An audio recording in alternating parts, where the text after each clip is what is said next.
Bonjour à toutes et à tous sur Cantorian. Bienvenue dans cette vidéo dans laquelle on va parler si vous êtes plus une personne lunaire ou une personne solaire. Ou autrement dit, où est-ce que vous allez vous retrouver le plus? Est-ce que vous allez plus vous retrouver dans votre signe solaire ou plus dans votre signe lunaire? Bien sûr, l'ascendant est très important pour nous tous parce que l'ascendant nous donne justement le positionnement de nos maisons. D'accord? Moi, je travaille beaucoup dans la domification de signes entiers, donc chaque maison est en signe. OK, par exemple, si vous êtes ascendant cancer, imaginons, bah, ça veut dire que votre maison 1 sera en cancer, maison 2 en lion, 3 en vierge, 4 en balance, 5 en scorpion, etc., jusqu'à la maison 12. Mais aujourd'hui, j'ai décidé de vous parler justement de est-ce que vous allez plus vous retrouver dans une interprétation ou plusieurs interprétations astrologiques dans votre signe solaire ou dans votre signe lunaire. De quoi ça va dépendre? Ça va dépendre de où se trouve le soleil au moment où vous êtes né. On va prendre la ligne ascendant-descendant. Je vais imaginer que ici, j'ai une personne qui est ascendant cancer, donc son descendant est dans le signe du Capricorne. OK?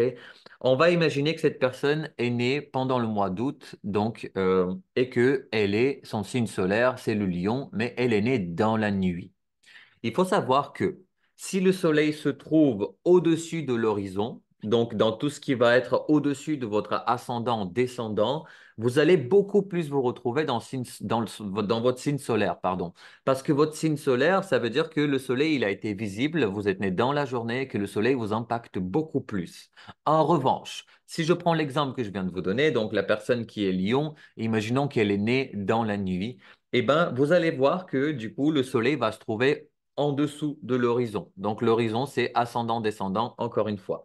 Donc si le soleil se trouve en dessous de l'horizon, ça veut dire que c'est la lune qui va prendre beaucoup plus la place chez cette personne. C'est-à-dire que ça va beaucoup plus résonner chez vous, votre signe lunaire, que votre signe solaire. Ça ne veut pas dire que vous n'avez pas les caractéristiques de votre signe solaire, bien sûr que si. Mais en fait, vous allez beaucoup plus vous retrouver dans votre signe lunaire parce que vous avez été né la nuit. Donc, au moment où vous êtes né, c'est la lune qui a gouverné le soleil. C'est pas le ciel, pardon. C'est pas le soleil. D'accord? Parce que c'est justement dans la nuit que vous êtes né. Donc, la lune, ça veut dire quoi en fait? La différence, c'est juste que la lune, on va parler plus de personnes qui sont dans la réceptivité, dans l'écoute, dans la profondeur, dans l'intuition. On peut avoir beaucoup d'énergie yin en fait.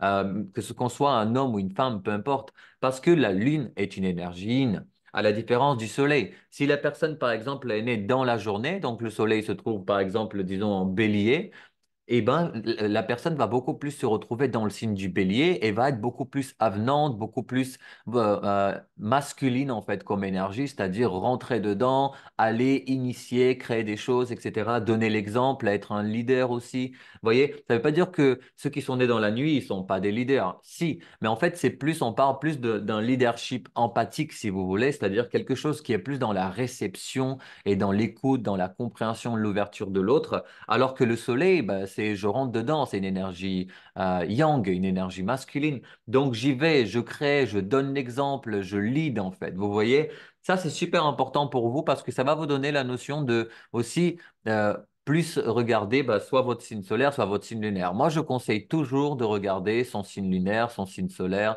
et son signe d'ascendant dans mes vidéos et peu importe même dans d'autres vidéos que vous regardez d'astrologie. Parce que l'ascendant va vous montrer qui vous êtes au plus profond de vous et aussi comment les autres vous voient en fait. Ça peut aussi vous parler de vos traits physiques, ça peut aussi vous parler de de quelle manière vous vous habillez, votre style de vie, votre perception, votre première euh, action, enfin réaction plutôt aux événements qui arrivent, alors que le soleil, lui, il va vous parler plus de ce que vous exprimez, ce que vous montrez, votre caractère, votre manière de vous exprimer dans ce monde, comment vous démarrez les expériences.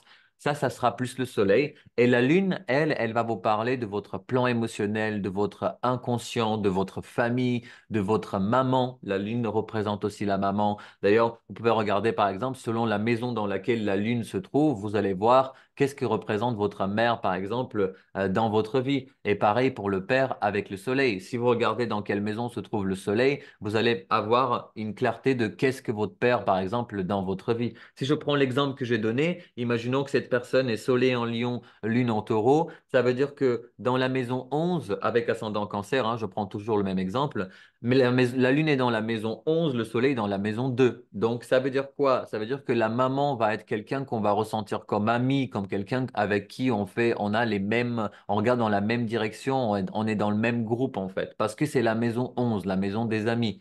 De l'autre côté, le père dans la maison 2, c'est la personne qui ramène l'argent à la maison, certainement. La maison 2 ne part de l'argent qu'on gagne par le travail, par les dons et les talents que nous avons. La maison 2, c'est aussi les valeurs. Donc, c'est certainement cette personne qui va avoir ces placements-là, c'est certainement le père qui va lui justement inculquer les valeurs, l'élever, l'éduquer, etc. dans la maison. D'accord? Donc, ça, c'est des informations courtes. Je voulais pas que cette vidéo soit très longue, mais en tout cas, sachez que ce qui est important, c'est où se trouve votre soleil au moment où vous êtes né. En dessous de l'horizon, ça veut dire que votre signe lunaire va prendre beaucoup plus le dessus et va beaucoup plus résonner avec vous.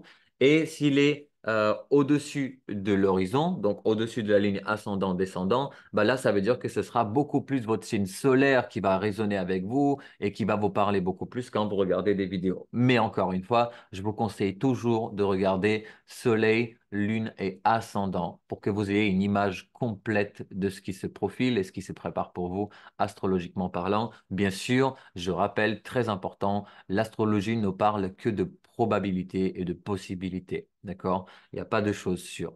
Voilà, en tout cas, j'espère que cette information vous est bénéfique et que ça va vous apporter une nouvelle lecture de votre thème natal. Je vous dis à très bientôt sur Cantorion avec d'autres sujets sur lesquels je vais parler, qu'on va faire des lives aussi ensemble et on va se retrouver ensemble sur Cantorion. Je vous embrasse et prenez soin de vous. Merci beaucoup.